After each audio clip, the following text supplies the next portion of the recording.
तर आजच्या व्हिडिओमध्ये आपण पारंपरिक आणि सोप्या पद्धतीने घटस्थापना कशी करायची हे तुम्हाला मी आजच्या व्हिडिओमध्ये दाखवणार आहे।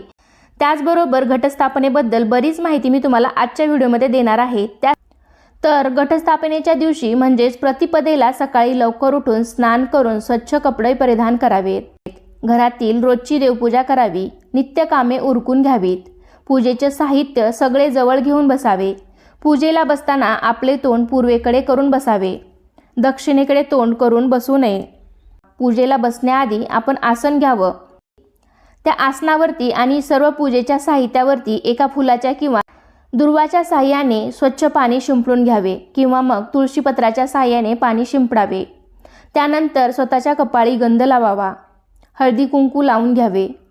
तर आज आपण कोणतेही संस्कृतमधील तंत्रमंत्र न म्हणता अगदी सोप्या पद्धतीने घटस्थापना करणार आहोत।